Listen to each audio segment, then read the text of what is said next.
ये आकाशवाणी है। कौसल्या।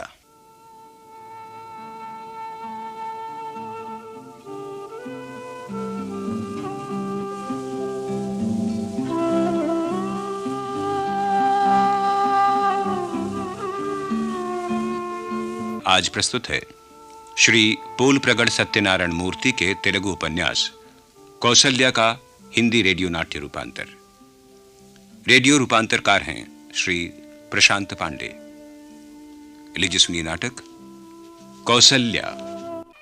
आज प्रस्तुत है इस नाटक की दूसरी और अंतिम कड़ी।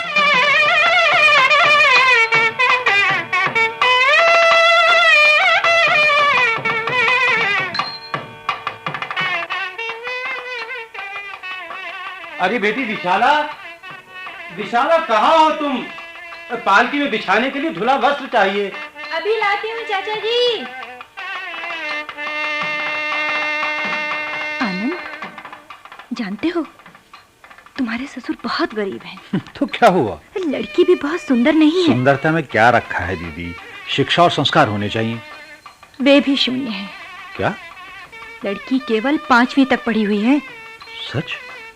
एक कमी हो सकती है, 2 कमियां हो सकती हैं, लेकिन इस तरह का संबंध चाचा जी को न जाने कहाँ मिला। चुप करो दीदी, चाचा जी सुनेंगे तो दुखी होंगे। तो क्या तुम चुप रहोगे? दीदी, विवाह मंडप में जाने से पहले कोई तमाशा करना क्या ठीक होगा? हमारी इज्जत भी मिट्टी में मिलेगी और चाचा जी का भी अपमान होगा। तो कुछ नहीं दीदी, अब जैसा हो रहा है होने दो। अच्छा, मैं पंडाल में जा रहा हूँ। आनंद,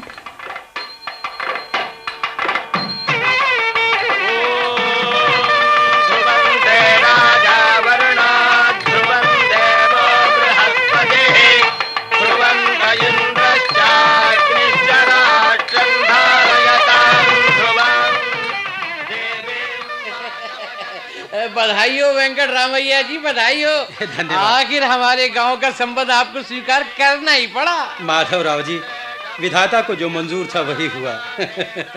वैसे आप नाराज तो नहीं हैं कि हमने आपकी ज्योति? जी, इसमें नाराजगी की क्या बात है? मेरे लिए तो जैसी अपनी ज्योति वैसी रामदास की पूर्णा है। अच्छा चलो, जरा वर वधू को आशीर्वाद दे आऊं। रामदास की हालत मुझसे छिपी नहीं है, इसीलिए मैंने चांदी के बर्तन और रेशमी वस्त्र आनंद को भेंट किए। आनंद याद तो रखेगा, शादी भी क्या जीवन में बार बार होती है।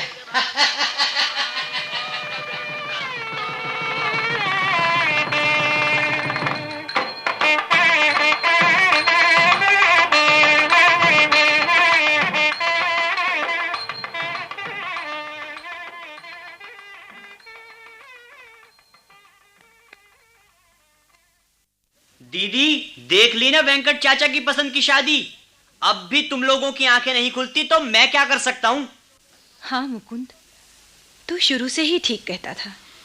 चाचा आखिर चाचा ही हैं।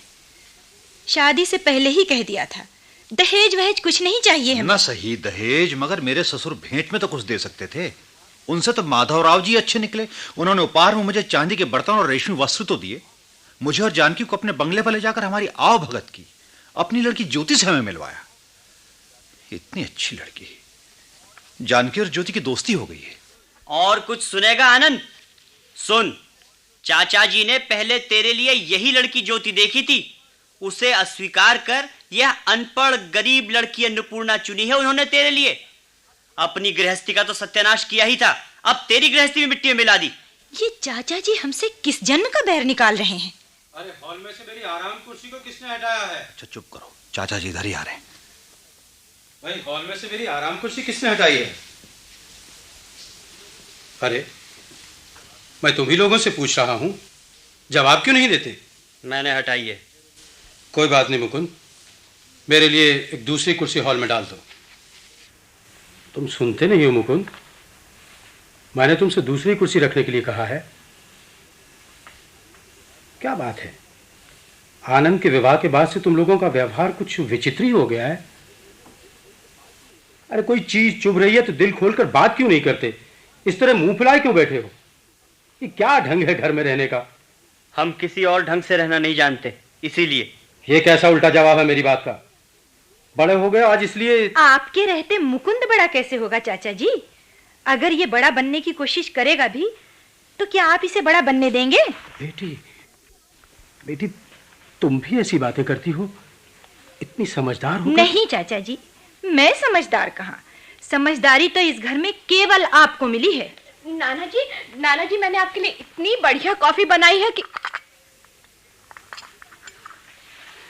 बेटी विशाला, मुझे इस तरह दुख न दो। मुझे बताओ मैंने क्या किया है? मुकुंद बेटा, तुम बताओ मैंने क्या किया है, बताओ। चाचा जी, बाहर से आप कितना भी दिखावा क्यों न करते हो कि आप हमसे प्रेम करते हैं, लेकिन जो कुछ भी आप कर रहे हैं उससे साफ पता चलता है कि आपका प्रेम कोरा अभिनय है। मुकुंद, सच बात हमेशा कड़वी लगती है चाचा जी। मैंने क्या अन्याय किया है तुम लोगों के साथ? मैं बताता हूं आपको। आपने हमारा सर्वनाश करने में कोई कसर नहीं रखी है। आपने मेरी पढ़ाई रुकवा दी, आंधी पानी के कारण फसल नष्ट हो गई है, कर्ज लेना होगा, यह कहकर मुझे ऑनर्स में एडमिशन लेने से रोक दिया है। आपको पारिवारिक सुख नहीं मिला, इसलिए दूसरों को भी यह सुख क्यों मिले, यह सोचकर आपने धनी और रूपवती ज्योति की जगह वह कुरूप अनपढ़ गरीब लड़की मेरे गले मर दी है। और आप यह सब इसलिए कर सके क्योंकि हम लोगों को आप पर अंधविश्वास था। लेकिन अब हमारी आंखें खुल गई हैं। समझ गया बेटा। अब तुम लोगों को मेरी जरूरत नहीं। तुम लोग अपनी जिंदगी आप जी सकते हो। ठीक है, मुझे जितनी जल्दी हो यहां से चले जाना चाहिए। अच्छी बात है, तुम लोग सुखी रहो। मैं जाता हूं।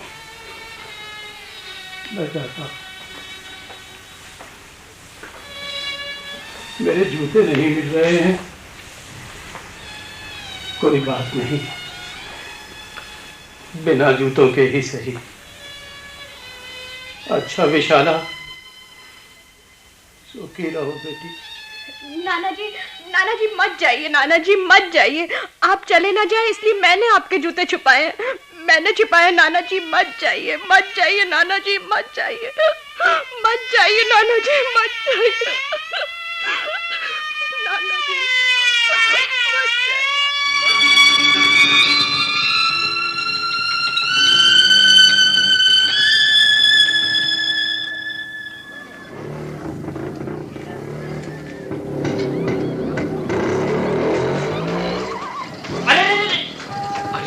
साइड देखकर चलिए ना, अभी मोटरसाइकिल के नीचे आ जाते। आप रॉन्ग साइड चल रहे थे। ठीक कहते हो बेटा, मैं रॉन्ग साइड ही चल रहा था। दरअसल रॉन्ग साइड चलने की आदत हो गई है। रोड रूल्स भूल गया हूँ बेटे। आप तो दार्शनिकों जैसी बातें कर रहे हैं। कहिए, कहाँ जाना है आपको? मैं अपनी मोटरसाइकिल पर छोड़ देता हूँ। भगवान तुम्हें लंबी उम्र दे बेटा। बताया नहीं आपने, कहाँ जाना है आपको? ये तो मुझे खुद मालूम नहीं। दरअसल मैं सारी दिशाएं, सारे रास्ते भूल गया हूँ बेटे। जब रास्ता पहचान में आ जाएगा तो। आप बहुत परेशान लगते हैं। ऐसी मनस्थिति में मैं आपको कहीं नहीं जाने दूंगा। आप मेरे साथ चलिए। मैं यहाँ मेडिकल कॉलेज हॉस्टल में रहता हूँ, डॉक्टरी पढ़ रहा हूँ। अगर मैंने आपको इस तरह जाने दिया तो मैं अपने आप को माफ नहीं कर सकूंगा। आज रात मेरे हॉस्टल में विश्राम कीजिए, कल जहां आपका मन हो चले जाइएगा। सोच क्या रहे हैं? आइए बैठिए पीछे। हाँ? चलो बेटा।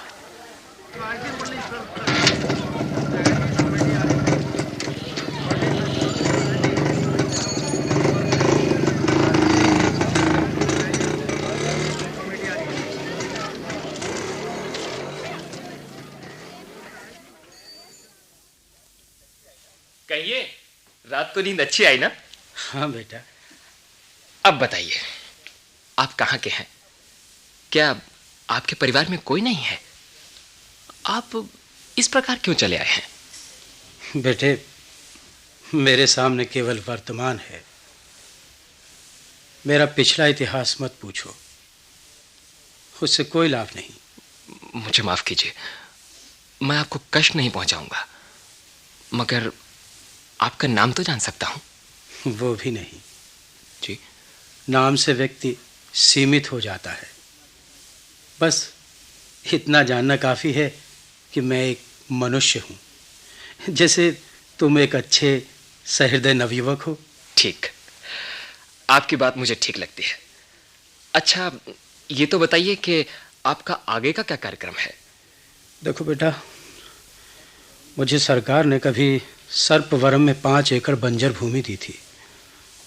मैं उसको उपजाऊ बनाकर वहां खेती करना चाहता हूं। उसे उपजाऊ बनाने के लिए तो आपको 500-600 रुपयों की जरूरत होगी। कोई बात नहीं, मैं रुपए दे दूंगा। तुम? नहीं बेटे, तुम नहीं। अच्छा, आप कर्ज तो ले सकते हैं मुझसे।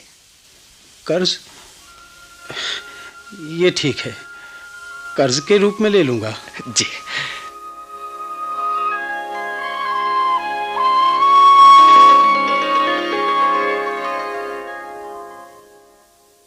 नहीं मुंशी जी, तिलक ने जो चिट्ठी में लिखा है कि उसका बटुआ खो गया है, ये सच नहीं है। लेकिन कौशल्या माँ जी, देखिए, पहले उसने लेबोरेटरी डिपॉजिट की मांग कर 300 रुपए मंगवाए, वो उसे भेज दिए गए।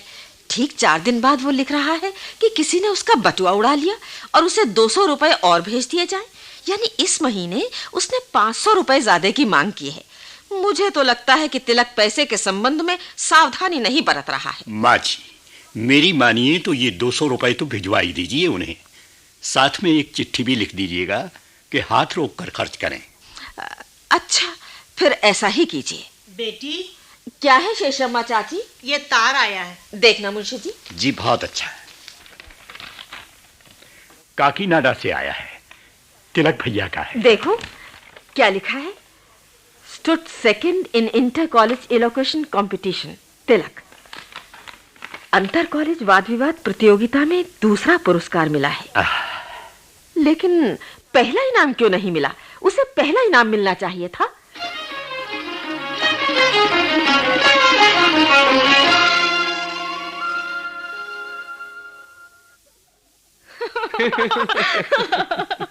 सच पूछिए तिलक जी, तो एलोकेशन कंपटीशन में फर्स्ट प्राइज आप ही को मिलना चाहिए था। आपका भाषण बहुत सुंदर था। लेकिन जानकी जी, आपका भाषण मेरे भाषण से भी ज्यादा सुंदर था। आपको फर्स्ट प्राइज बिल्कुल ठीक मिला है। आपका भाषण सुनते समय लगा जैसे कोई कविता सुन रहा हूं। Thank you. वैसे आप मुझे बना तो नहीं रहे हैं? मैं सीरियसली कह रहा हूं। अच्छा बताइए, आपके परिवार में कोई कवि तो नहीं है? आपके एक मामा जी को तो मैं जानता हूं, मिस्टर आनंद को। अच्छा? वो मेरे मित्र हैं, लेकिन वो तो पुलिस इंस्पेक्टर हैं। फिर आपके भाषण में वो कविता आपका अनुमान बिल्कुल ठीक है। मेरे बड़े मामा जी मुकुंद कवि हैं, लिखते हैं मगर कविताएं छपवाते नहीं। क्यों? वो जन्म से कवि नहीं है। फिर? एक दुर्घटना में मेरी मामी का देहांत हो गया था। उस दुख से वो अभी तक मुक्त नहीं हो पाए। अपना दुख भुलाने के लिए कविताएं लिखते हैं। ओह, लेकिन वो दूसरी शादी क्यों नहीं कर लेते? क्या शादी करने से उनकी मानसिक बीमारी दूर हो जाएगी? जी हाँ जानकी जी, यदि समझदार लड़की से शादी की जाए तो आदमी की सारी मानसिक बीमारी दूर हो जाएगी। तो तिलक जी, फिर मानसिक रूप से स्वस्थ लोगों को तो शादी करनी ही नहीं चाहिए। क्यों? लीजिए, अभी 1 मिनट पहले ही तो आपने कहा मानसिक बीमारी वाले शादी से ठीक हो सकते हैं। तो बताइए, जो पहले से ही ठीक हो उसे शादी की क्या जरूरत है? देखिए, आपने मुझे दूसरी बार हरा दिया। पहली बार कब हराया था? भूल गई? कॉलेज डिबेट में। ओह!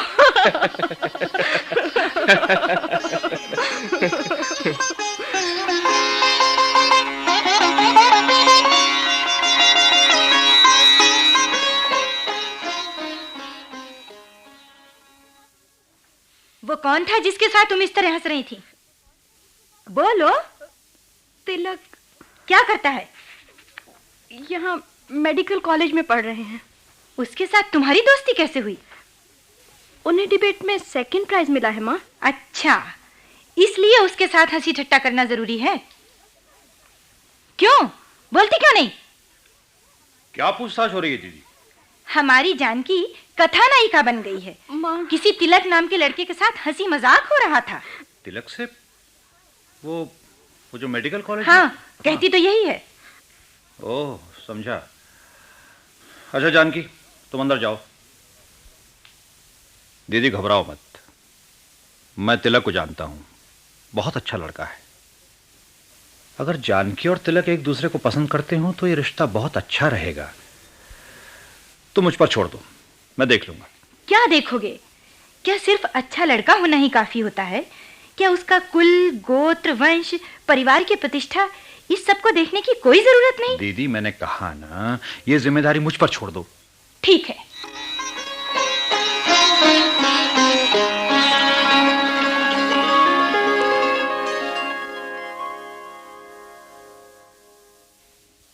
कौन आए हैं मुंशी जी? काकीनाडा के पुलिस इंस्पेक्टर हैं आनंद बाबू, हमारे तिलक भैया के मित्र हैं। नमस्कार माँ। नमस्कार, आइए। अक्सर तिलक आपके बारे में बात करता है और कहता है कि आप बड़े भाई की तरह उसे अपना स्नेह देते हैं। ये तिलक का बड़प्पन है। नहीं, ये आपकी विनयशीलता है।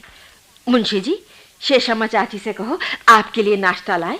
धन्यवाद, मैं नाश्ता करके ही चला था घर से। तो कैसे आना हुआ? कोई रिश्तेदार है आपके यहाँ रामचंद्रपुर में? जी, आज तो कचहरी के काम से आया था, सोचा आपसे मिलता चलूं।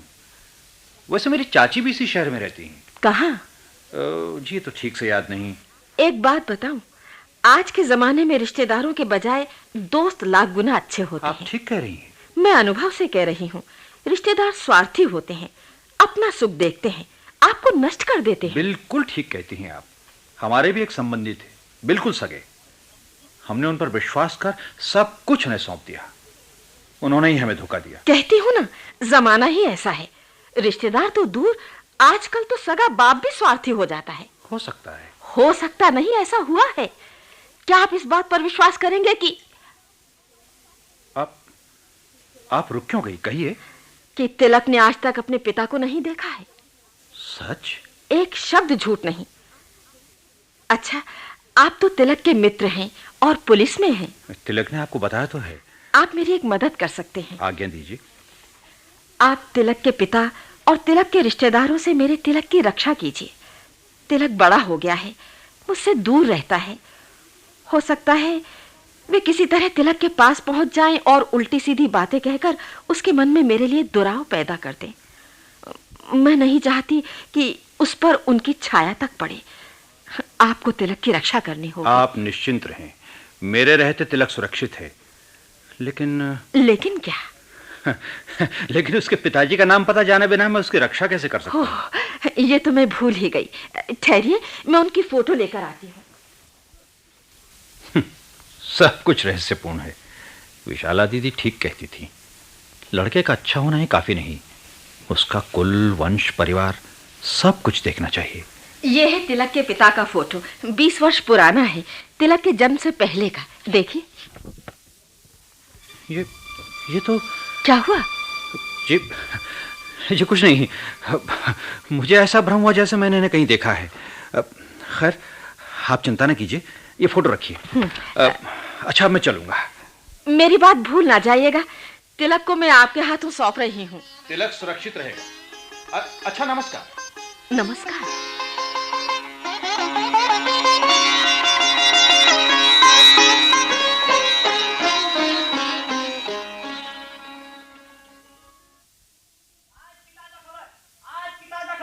काकीनाडा मेडिकल कॉलेज के छात्र का निश्चय पक्का। डिटेंशन के विरुद्ध हड़ताल करेंगे। मेडिकल कॉलेज के छात्र हड़ताल करेंगे। आज की ताजा खबर, आज की ताजा खबर। मेडिकल कॉलेज के छात्रों का निश्चय पक्का। डिटेंशन के विरुद्ध हड़ताल करेंगे। आज की ताजा खबर, आज की ताजा खबर, आज की ताजा खबर। मुंशी जी, तिलक को तार दीजिए, अपने को हड़ताल से दूर रखे और शीघ्र रामचंद्रपुरम आ जाए। अच्छे कौशल्या माँ।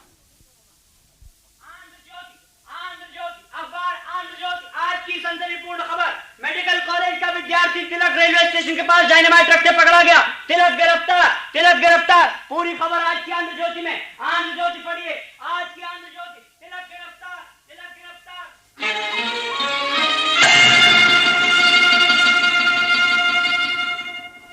जी, ये क्या गजब हो गया। मैंने तिलक पर उसके पिता की छाया तक नहीं पड़ने दी, लेकिन वो अपने पिता के पदचिन्हों ही पर गया। उसे क्या जरूरत थी ये सब अराजकता करने की? धीरज धरो कौशल्या माँ। अब क्या होगा? आप चिंता न करो, वो आनंद है ना, तिलक भैया का दोस्त, वो पुलिस इंस्पेक्टर है। वो तिलक भैया के लिए जरूर कुछ न कुछ करेगा। ठीक कहा आपने, मैं आनंद को चिट्ठी लिखती हूँ।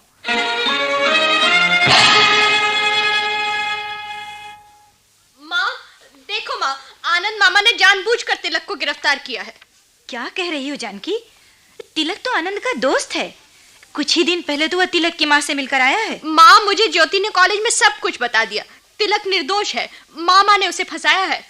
वो आ रहे हैं मामा, मैं उनसे पूछती हूँ। क्या पूछना है? तुमने तिलक को गिरफ्तार किया है? मैंने अपना कर्तव्य किया है। नहीं, तुमने उनसे कोई बदला निकाला है। ज्योति झूठ नहीं बोलती। ज्योति गई जहन्नुम में, और तुम्हें तिलक से क्या वास्ता? तुम्हें उन्हें बचाना होगा। भूल जाओ उसे, उसके साथ तुम्हारी शादी नहीं हो सकती। मामा। बेटा, अखबार में ये सब देखा तो विश्वास नहीं हुआ। तुम विध्वंसात्मक कार्य कर सकते हो, मैं ये बात नहीं मान सकता। आपका सोचना ठीक है बाबा। जिस वक्त रेलवे स्टेशन पर डायनामाइट पाया गया, मैं उस वक्त क्लास में था। जब मैं कॉलेज से हॉस्टल जा रहा था तो रास्ते में मेरा दोस्त इंस्पेक्टर आनंद मिला। कहने लगा वैन में बैठ जाओ, कुछ जरूरी बातें करनी है। मैं बैठ गया। जब वैन रुकी तो देखा मैं पुलिस स्टेशन में हूं। तो इंस्पेक्टर आनंद ने तुम्हें धोखे से गिरफ्तार किया है? हाँ बाबा। मगर क्यों? खैर, तुम चिंता मत करो। मैं तुम्हारे कॉलेज जाऊंगा और तुम्हारे लेक्चरर से गवाही दिलवाऊंगा कि तुम उस वक्त क्लास में थे। तुम्हें बरी कराने की जिम्मेदारी मेरी है। बाबा।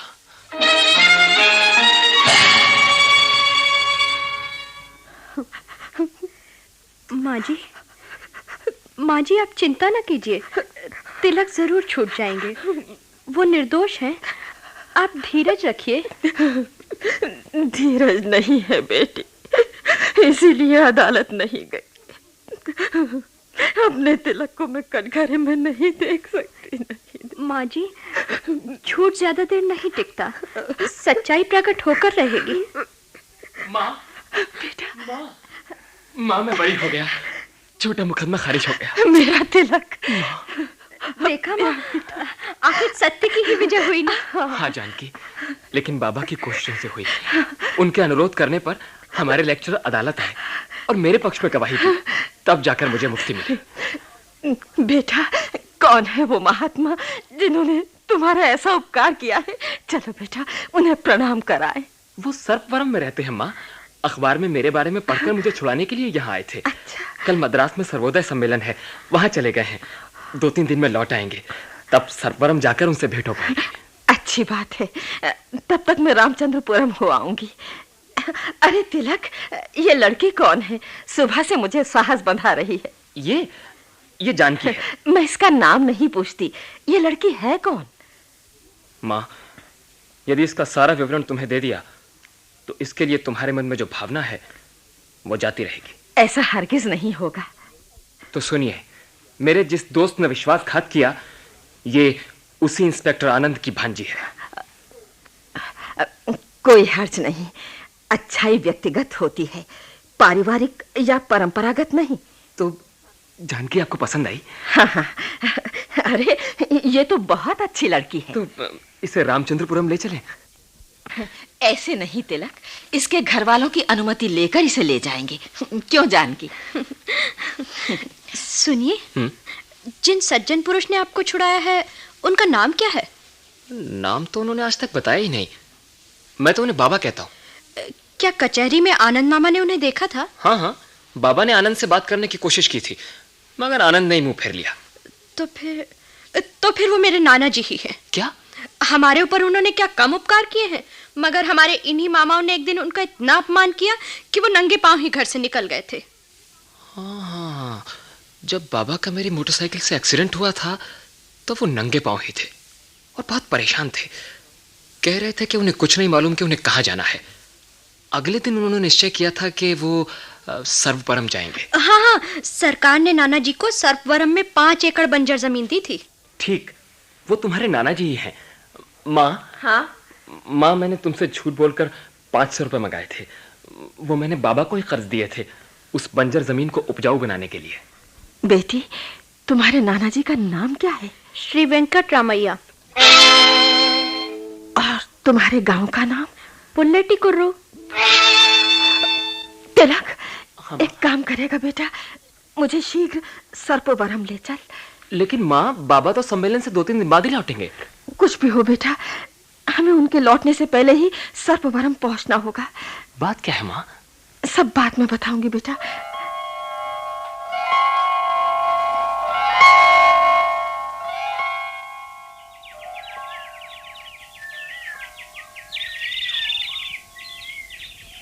कराग्रे वसति लक्ष्मी, कर मध्ये सरस्वती, कर मूले तु गोविंद, प्रभाते कर दर्शनम।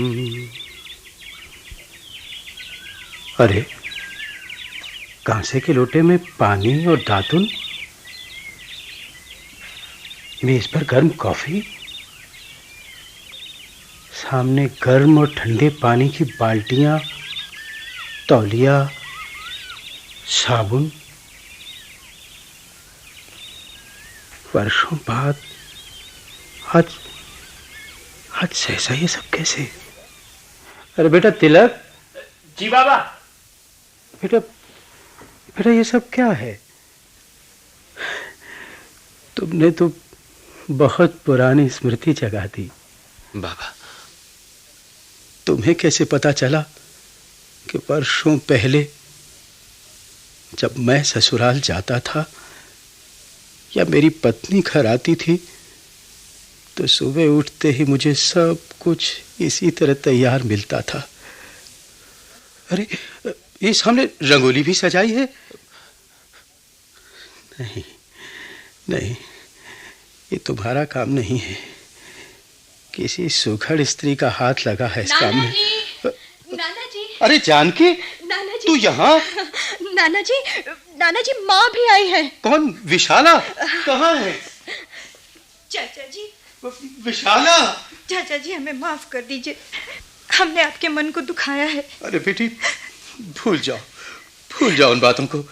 आज हमारा नव वर्ष है, उगादी पर्व। आज कोई कड़वी स्मृति नहीं, सब मीठी मीठी बातें, मीठी। हाँ। आज उगादी पर्व है। ओह, तभी आपने कुटिया के सामने रंगोली सजाई है? मैंने नहीं, मैं तो तिलक से यही पूछ रहा था, ये सब किसने किया है? माँ ने, मेरी माँ ने। वो देखिए, पर्दे की आड़ में खड़ी है। आओ माँ, तिलक की माँ जी से मिले, बहुत अच्छी हैं। चलो। अरे चाची, कौशल्या चाची। मुझे पहचान लिया विशाला? हाँ चाची, चाचा जी तिलक की माँ जी अपनी कौशल्या चाची हैं। कौशल्या? हाँ चाचा जी। मेरी कौशल्या इतने वर्षों बाद यहाँ तो सामने क्यों नहीं आती कौशल्या? स्वामी, मुझे क्षमा करो स्वामी। अरे उठो कौशल्या, उठो। क्षमा तो मुझे भी तुमसे मांगनी है। बच्चे बड़े हो गए हैं, इनके सामने मुझे लज्जित न करो कौशल्या। स्वामी, तिलक आपका बेटा। पिताजी, मेरा बेटा। मेरे बेटे, मेरे गले लग जाओ। मुझे मेरी खोई हुई कौशल्या और मेरे खोए हुए बच्चे मिल गए। मुझे और कुछ नहीं चाहिए मेरे बेटे, मुझे और कुछ नहीं चाहिए। मुझे और कुछ नहीं चाहिए मेरे बेटे।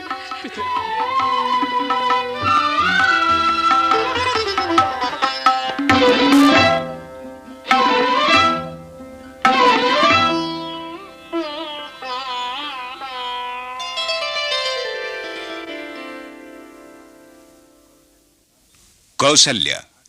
भी आपने श्री पोल प्रगड़ सत्यनारायण मूर्ति के इस तेलुगु उपन्यास का हिंदी रेडियो नाट्य रूपांतर सुना। हिंदी अनुवाद श्री बालशौरी रेड्डी ने किया था और रेडियो नाट्य रूपांतरकार थे श्री प्रशांत पांडे। इसके निर्देशक थे सत्येंद्र शरत। प्रस्तुतिकरण सहायक थे सुदर्शन कुमार और तकनीकी सहायक वीणा भारद्वाज।